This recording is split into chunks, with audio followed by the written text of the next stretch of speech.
ഇതാണല്ലേ ബുബു ഗേൾ.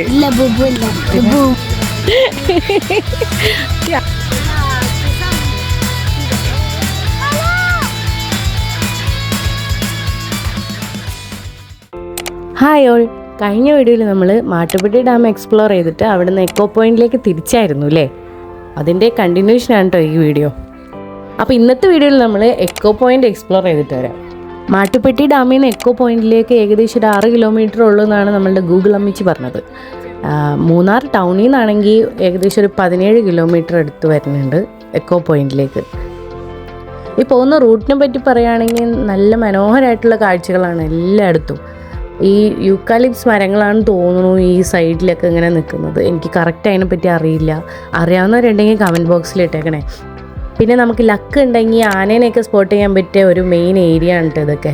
ഇവിടെ സൈഡിൽ കാണുന്ന കുന്നിൻചെരുവുകളിലൊക്കെ ആനകൾ ഇടയ്ക്കിടയ്ക്ക് വരുന്നതാണെന്നാണ് പറഞ്ഞു കേട്ടിട്ടുള്ളത്.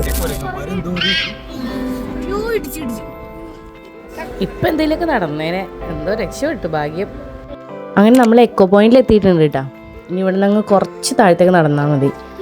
അധികം തിരക്കൊന്നും ഇല്ലയെന്ന് തോന്നുന്നു. ഇന്ന് സൺഡേ ആണ്, എന്നാലും അധികം തിരക്കൊന്നും കാണില്ല. ഒരു കണക്കിന് തിരക്കില്ലായിരിക്കണം നല്ലത്. നമ്മൾക്ക് കുറച്ച് റിലാക്സ് ചെയ്ത് അവിടെ ഇവിടെയൊക്കെ ഒന്ന് ഇരിക്കുക, അതിനല്ലേ നമ്മൾ വരുന്നത്. അപ്പോൾ ഒരുപാട് ക്രൗഡഡ് ആയിട്ടുണ്ടെങ്കിൽ നമുക്ക് അതിൻ്റേതായ ഡിസ്റ്റർബൻസ് ഉണ്ടാവും. എന്തായാലും അങ്ങോട്ട് ഇറങ്ങി നമുക്ക് കാഴ്ചകളൊക്കെ കാണിച്ചു തരാം കേട്ടോ. രാവിലെ ഒരു 10-11 മണിയായപ്പോഴാണ് ഞങ്ങൾ മൂന്നാർ എത്തിയത്. അവിടെ നിന്ന് നമുക്ക് തണുപ്പൊന്നും ഉണ്ടായിരുന്നില്ല. പിന്നെ ഇപ്പോൾ ഈ എക്കോ പോയിന്റിൻ്റെ സൈഡിലേക്ക് വന്നപ്പോഴത്തേനും ഒത്തിരി തണുപ്പൊക്കെ ആയിട്ടുണ്ട്. കോട അങ്ങനെ ഒന്നും പ്രതീക്ഷിക്കുന്നില്ല, പക്ഷെ നല്ല തണുപ്പുണ്ട് കേട്ടോ ഇവിടെ. ഇതാണ് എക്കോ പോയിന്റ്, മൂന്നാറിലെ മെയിൻ ടൂറിസ്റ്റ് പ്ലേസ്.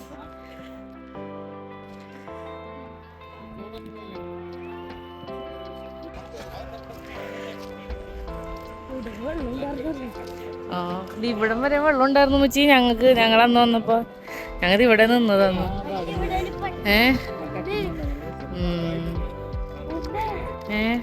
ഹലോ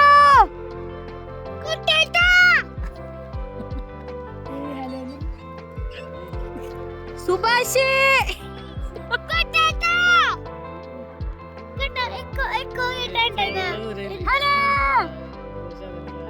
കേട്ടുണ്ടോ കേട്ടുണ്ടോ?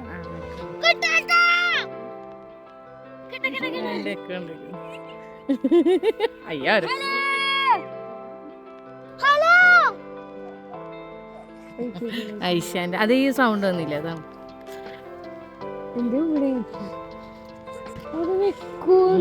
ഇവിടെയൊക്കെ നിറച്ച് പ്ലാസ്റ്റിക്, സൈഡിലൊക്കെ നിറച്ച്.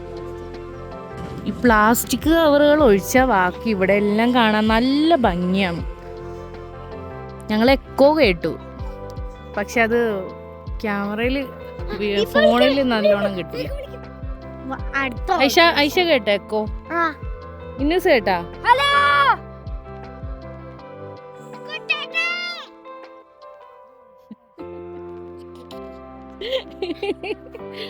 ഐഷ ഇവിടുന്ന് കുട്ടേട്ടാന്ന് വിളിക്കുമ്പോ അവിടുന്ന് സുഭാഷിന്ന് വിളിക്കുന്നത്. ആന കൊറേ നേരം കഴിയുമ്പോ സുഭാഷിന്ന് വിളിക്കും. അപ്പുറത്തുനിന്ന് ആന അങ്ങേക്കറി.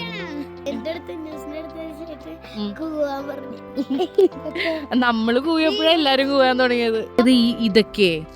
ഇതൊന്നും മീനല്ല, ഇത് ആ സൈഡിന്ന് കാറ്റടിക്കണോണ്ട് ഈ വെള്ള സാധനം എന്തോ പ്ലാസ്റ്റിക്. ഇവിടെ 2 കുട്ടന്മാർ. സൺസെറ്റ് ആവാനായി. ഞങ്ങൾ മുന്നേ ഇവിടെ വന്നപ്പോൾ ഇതിനെക്കാട്ടിയും വെള്ളം കയറി കിടക്കുമായിരുന്നു കേട്ടോ. ഇതിപ്പോൾ ഞങ്ങൾക്ക് കുറച്ചും കൂടി താഴത്തേക്ക് ഇറങ്ങാനുള്ളൊരു സ്പേസ് ഒക്കെ ഉണ്ട്. എന്തായാലും എവിടെ നോക്കിയാലും നല്ല പീസ്ഫുൾ ആയിട്ടുള്ള വ്യൂ ആണ്. ഈ പ്ലാസ്റ്റിക് കവറുകൾ വന്നവർ പോണവരൊക്കെ പ്ലാസ്റ്റിക് കവറുകൾ അവിടെ ഇവിടെയൊക്കെ ഇടുന്നത് വെച്ചാൽ വേറൊരു കുഴപ്പം വരില്ല.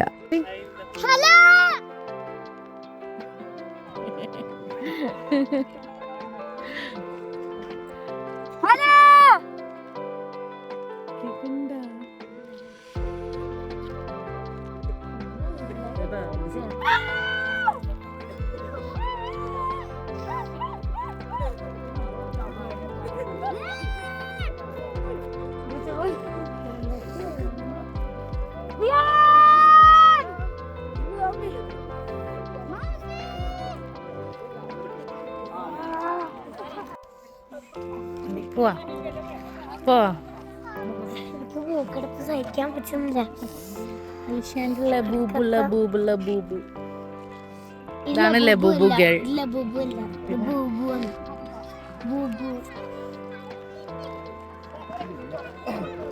അങ്ങനെ എക്കോ പോയിന്റിലെ കാഴ്ചകളൊക്കെ ദേ ഇവിടെ കണ്ടു കഴിഞ്ഞു കേട്ടോ. ഇനി നമ്മൾ ഇവിടുന്ന് വണ്ടി തിരിക്കുകയാണ്. ഇപ്പോൾ ഏകദേശം ഒരു 5:45 ആയിട്ടുണ്ട്. സൺസെറ്റിൻ്റെ ടൈമാണ്. നമ്മൾ പോവാണ് ഇനിയിപ്പോൾ ഇവിടുന്ന്. തണുപ്പൊക്കെ കൂടി വരുന്നുണ്ട്. സന്ധ്യയായി. ഇതിപ്പോൾ മൂന്നാർ ടൗൺ എത്തിയിട്ട് നമ്മൾ ഇവിടുന്ന് എറണാകുളത്തേക്ക് ഇനി എത്തണം നമുക്ക്. നമ്മുടെ ഈ മൂന്നാർ വൺ ഡേ ട്രിപ്പിൻ്റെ വ്ളോഗ് നിങ്ങളെ ലാഗ് എടുപ്പിക്കാണ്ട് ഒത്തിരി ലെങ്തി ആക്കാതെ ഇരിക്കാൻ വേണ്ടിയിട്ടാണ് നമ്മൾ 3 പാർട്ടാക്കിയത്. അപ്പോൾ ഇതോട് കൂടിയിട്ട് നമ്മളുടെ ഈ മൂന്നാർ വൺ ഡേ ട്രിപ്പിൻ്റെ വ്ളോഗ് തീരുവാണ്. അപ്പോൾ എല്ലാ പാർട്ടും നിങ്ങൾ പോയി കാണണം. എന്തെങ്കിലും നെഗറ്റീവും പോസിറ്റീവും ഒക്കെ ഉണ്ടെങ്കിൽ എല്ലാം നമുക്ക് കമൻറ്റ് ചെയ്ത് പറയണം.